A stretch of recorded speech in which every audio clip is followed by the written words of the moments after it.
থাকবে ৮টি দরজা আর জাহান্নামের ৭টি।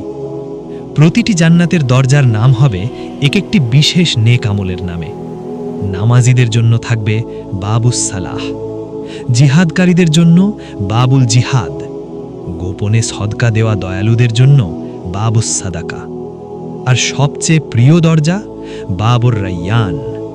এই দরজা শুধু তাদের জন্য যারা সুন্দরভাবে রোজা রাখত, ক্ষুধা আর তৃষ্ণা সহ্য করত, কিন্তু কখনো অভিযোগ করত না। এই কথা শুনে হযরত আবু বকর রাদিয়াল্লাহু আনহু প্রশ্ন করেছিলেন, ইয়া রাসূলুল্লাহ, এমন কেউ কি থাকবে যাকে সব দরজা দিয়েই ডাকা হবে?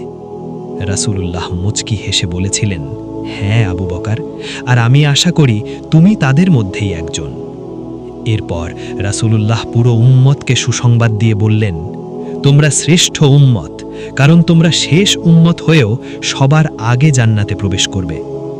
তারপর সেই দৃশ্য, পুরো মুসলিম উম্মত নিজেদের প্রিয় নবীর পেছনে দাঁড়িয়ে সবাই অপেক্ষা করছে, তিনি আগে প্রবেশ করবেন, তারপর আমরা। দরজা খুলতেই নরম উষ্ণ এক বাতাস তোমার মুখ ছুঁয়ে যাবে, এমন ঘ্রাণ যা তুমি কখনো অনুভব করনি।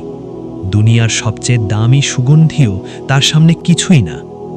অবশেষে তুমি জান্নাতে পা রাখো, তুমি ঘরে ফিরে এসেছো।